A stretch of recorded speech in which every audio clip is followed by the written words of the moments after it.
25-year-old Kyle Hunter and his 19-year-old girlfriend Aisha Kinyanju have been arrested on neglect charges after his 11-month-old baby daughter suffered third-degree burns for days and did not seek medical help. The authorities were called to the Conoco gas station, located at the 1600 block of South Kentucky Avenue in Evansville, Indiana, for a medical emergency at around 3:47 p.m. on Monday the 26th of July. When the deputies arrived, they discovered that the child was in poor health and suffered severe injuries. The baby had third-degree burns to her face and body, had a fractured arm, was severely dehydrated, and was wearing a soiled nappy that hadn't been changed for days. The child's mother told the authorities that her daughter had been with Hunter before he contacted her on Monday to inform her that his girlfriend burned the child during a bath. She explained to Hunter that the baby had not been eating for the last few days and asked her to come and pick up the child. The two then met at the gas station, and Hunter placed the infant in the child seat into her car. She then noticed the burn marks to the baby's face when she confronted Hunter. Angry, she tried hitting him, but he fled in his girlfriend's car, leaving her behind with the injured child. That's when she contacted 911 and told the officers that she wasn't sure if the child was intentionally burnt or if it was an accident. An ambulance took the child to the local St. Vincent hospital. The doctors told the police that the child had third-degree burns on 15% of her body, which had been there for several days. She also had a left arm fracture that was caused by a trauma with force. The child was then transferred to Riley Children's Hospital in Indianapolis for specialized treatment because of the severity of the burns. The injuries are non-life-threatening, however. Overnight, the authorities tracked the couple down to the Abbey apartment complex, located at 5301 Stonehenge Drive in Evansville.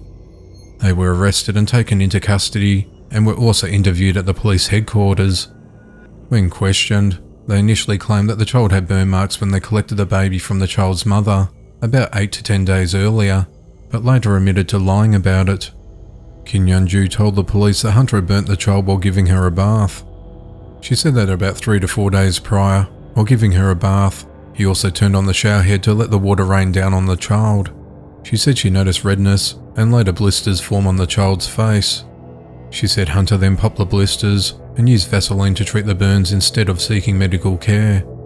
Kinyanju said they spoke to the girl's mother about going to the hospital. She said that Hunter told Kinyanju what to tell the police and threatened to harm her if she told the investigators a different story.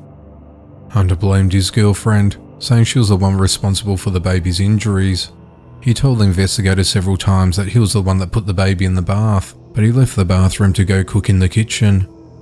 Both admitted to not taking the child to the hospital as they did not have a birth certificate or social security number. Hunter was concerned they might take his daughter away from him. Hunter and Kinyanju are being held at the Vanderburgh County Confinement Center as the investigation into the matter continues. A man has been arrested and charged for robbing a bank after leaving a fingerprint on a note demanding cash, leading to his capture. The hold-up occurred at around 12:15 p.m. on the 21st of July at the Midwest Bank located at 500 Chesterfield Center Drive in Chesterfield, Missouri. 59-year-old Donald Starks passed a handwritten note that read, "Put money in this bag," to a teller.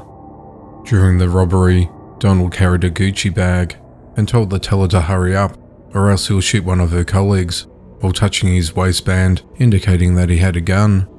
The teller did as she was told and placed the money into the bag before he grabbed some more cash from another teller and fled the scene. No one was injured in the ordeal, and the amount of money taken was undisclosed. Investigators later recovered a fingerprint on the demand note and matched it to Donald's fingerprints previously taken after being convicted of a robbery in 1988. He was out on parole after being released from prison in August of 2019.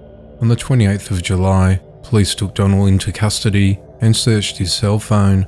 The device showed that he was in the location of the bank at the time of the robbery. Donald's bail has been set at $150,000 cash.